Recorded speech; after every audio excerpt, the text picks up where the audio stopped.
ओ, ओ,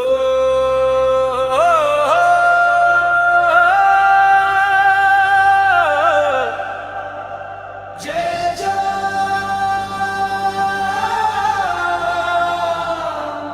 ओ, मादर के ताल।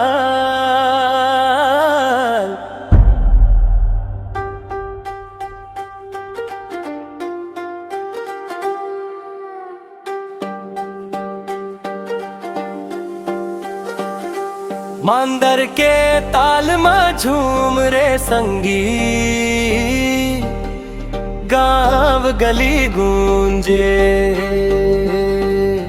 छत्तीसगढ़ के रंग में संगी,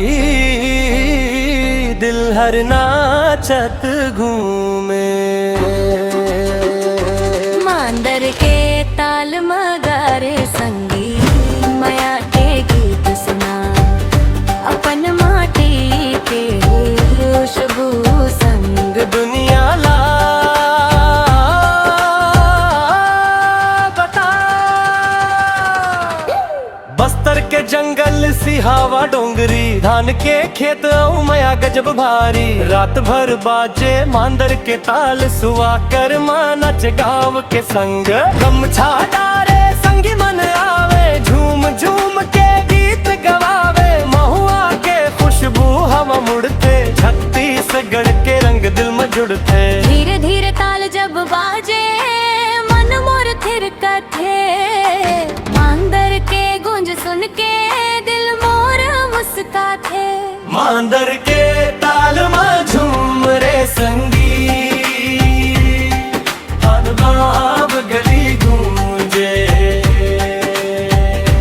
छत्तीसगढ़ के रंग में संगी, दिल हर नाचत घूमे।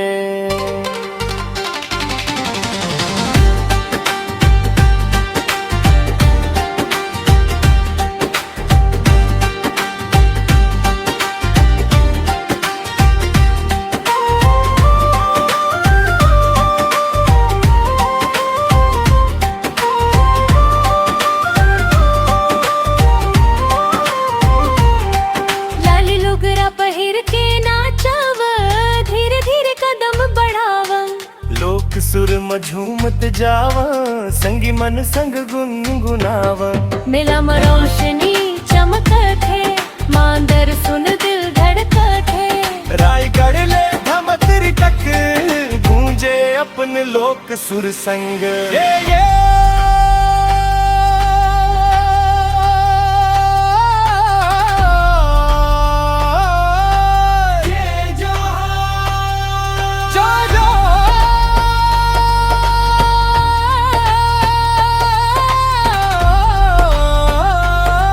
मांदर के गूंज सुन रया, और पपरी गाथे गीत मोर धरती के प्रीत। छत्तीसगढ़िया सबले बढ़िया गूंजे।